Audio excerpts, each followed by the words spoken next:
అది రాష్ట్ర సమస్య. రేపు శాసనసభలో చెప్తాం. దానికి సంబంధించి ఆనాడు మేము ఇరిగేషన్ ప్రాజెక్టుల గురించి రిడిజైన్ గురించి చెప్తే మాకు ఇచ్చిండ్రా? అడగడానికి కామన్ సెన్స్ ఉండాలి కదా. ఆనాడు మీరు ప్రజాస్వామ్యంగా వ్యవహరించి మేము కూడా ప్రజెంటేషన్ చేస్తామని అడిగితే కదా మాకు ఇచ్చిండ్రా? మీరు అందరూ సాక్ష్యం. మేము ప్రభుత్వాన్ని పరిపాలించినాము, మీరు రాంగ్ ప్రొజెక్షన్ చేస్తామని ఇలా దాని ఫలితమే కదా. ఆనాడు ఒకరు రిడిజైన్ ప్రజెంటేషన్ చేసినప్పుడు మా ప్రమేయం కూడా ప్రతిపక్షంగా ఇన్వాల్వ్ చేసుంటే మేము ఇలా ఈ యొక్క కుంగిపోవట్లు జరగకపోతుండే కదా. ఇదేమో ఈ రాష్ట్ర ప్రభుత్వం బయటికి చెప్పుకుంటున్న గొప్పలు కాదు, ఆర్థిక పరిస్థితి ఏ విధంగా ఉన్నదని శ్వేతపత్రం ప్రజాస్వామ్యంగా ప్రజలకు చెప్పడానికి వేదిక చేసుకుంటున్నాం. దాని రాజకీయంగా ఎందుకు భయపడతారు? దొంగలను ఎందుకు పుసాలు జరుపుకుంటారు? ఎదురుదారి ఇంకా అధికారంలో ఉన్నాను అవి పోతలేదా ఫోబియా? ప్రజలు మీకు తీర్పిచ్చారు, మార్చిండ్రు, మార్పు కోరుకున్నారు, గమనించమని కోరుతా ఉన్నా. ఊరికేనే 2 రోజులకి ఏమైంది, రైతు బంధు ఎప్పుడు వేస్తావు, ఇంకొక రాజ్య ప్రభుత్వం కూలిపోతుంది ఏంది? అరే 3 రోజుల 4 రోజుల నకిలీ ఒరిజినల్ ఎట్లా? విత్తనం వేస్తే కూడా మొలకెత్తేదాకానన్నా పరీక్షిస్తావు. ఆయన జ్ఞానం కూడా లేకపోతే ఎట్లా? విత్తనం వేస్తే అది మొలకెత్తుతేనే, మొలకెత్తకపోతేనే నకిలీ అసలు తెలుస్తుంది. ఇది మేము గ్యారంటీ 7 तारीख बोलते अभी 12 दिन में नहीं हुआ, इसको नकली मालूम हो गए. उतना टैलेंटेड है.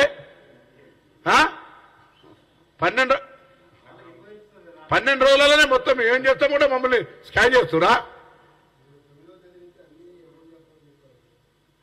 అరే మేమేం చెప్పినామో ప్రజలు మమ్మల్ని అడుగుతారు. ఓపిక పట్టు. 6 నెలలు నీకు సుధీర్ రెడ్డి కాంగ్రెస్ నుంచి పోయిన శాసనసభ చెప్పి ఆ బుద్ధిని నేర్చుకోండి. అనుభవించిన కడియన్ మాట్లాడింది. ఇప్పుడు దీన్ని బట్టి చూస్తే కేసీఆర్, కేటీఆర్, హరీష్ రావు మాట్లాడినట్టు కాదంటే ఖండించాలి కదా. దానికి ఉదయం వీళ్ళే మాకు ప్రజెంటేషన్ ఒక అవకాశం ఇయ్యింది, మీ నకిలీ హామీలు మీరు ఏం చేసిర్రు, రైతు బంధు ఎప్పుడు వేస్తారు? అదే మా ముఖ్యమంత్రి గారు చెప్పారు కదా, మీరు సభ లోపల రోజు రామభద్ర లెక్క 6 గ్యారంటీలు జపం చేయాలి. చేయండి, మేము అమలు చేస్తాం, మీరు జపం చేయండి. చెప్తూనే ఉండాలి 6 గ్యారంటీలు. అరే ఏం చూపిస్తావు? రేపు చూడరా మీరు? రేపు చూస్తారు కదా. నువ్వు కూడా అట్టే ముందే వాళ్ళు ఇప్పుడు మేము చెప్తున్నారు కదా, ఇంకా అధికారంలో ఉన్నాం, మాకు చూపెట్టకుండా ప్రజెంటేషన్ ఎట్లా జరుగుతుందనే ఫీలింగ్ అంటారు. అట్లుంటది. గవర్నర్ ప్రసంగం మాకు చెప్పకుండా ఎట్లయింది అనుకుంటున్నారు. ఇవన్నీ ప్రభుత్వం మారింది, కొద్దిగా ప్రభుత్వం మారిందని మీరు చెప్తలేనంటారు పత్రికలల్లా. అధికారం మారింది. వాళ్ళు ట్రెజరీ బెంచ్ నుంచి పక్క బెంచ్, ప్రతిపక్ష బెంచ్కి అయినరు. మైకులు కొడతాం, ఈ వరకు కొడతాం. ఏంటది? నడవదు. ఇవన్నీ అయిపోయిన కాలం మారుతుంది, మారిన దాని ప్రకారంగా మళ్ళా 5 ఏళ్ళకు ప్రజలు ఏం చెప్తాం ఆలోచన చేద్దాం. మిమ్మల్ని మార్పు కోరుకున్నారు ప్రజలు.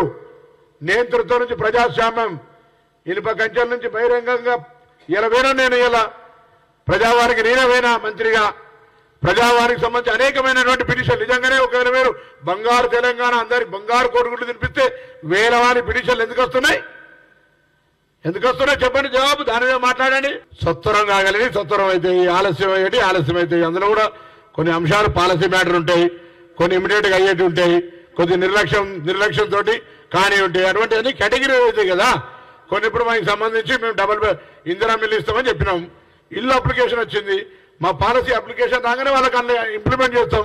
రేషన్ కార్డు వచ్చింది, పెన్షన్ వచ్చింది, ఉద్యోగం గురించి వచ్చింది, లేదా ఇతరత్ర సమస్య ఉంది. నిమిషంలో ఒక ఉదాహరణకు ఒక సమస్య వచ్చింది. మైనింగ్ డిపార్ట్మెంట్కు సంబంధించిన హైర్ చేసుకున్న కార్లకు సంబంధించిన పేమెంట్ ఇవ్వలే. వెంటనే డైరెక్టర్ ఆఫ్ మైన్స్ తోటి అక్కడ కూర్చొని మాట్లాడినాం, ఫైనాన్స్ రిపోర్ట్ తోటి మాట్లాడినాం. వాళ్ళకు 50-100 మంది బండ్లకు సంబంధించిన కిరాయి పేమెంట్ అయిపోతుంది. అట్లా సమస్యలు పరిష్కరించడానికి ఇన్స్టెంట్ కాఫీ వేరుంటుంది, పొద్దుగాల ఛాయ్ తర్వాత చేసుకునేది వేరుంటుంది, చల్లగా ఫ్రిడ్జ్లో పెట్టుకుని తాగేది వేరుంటుంది. అన్ని రకాలు ఉంటాయి కదా.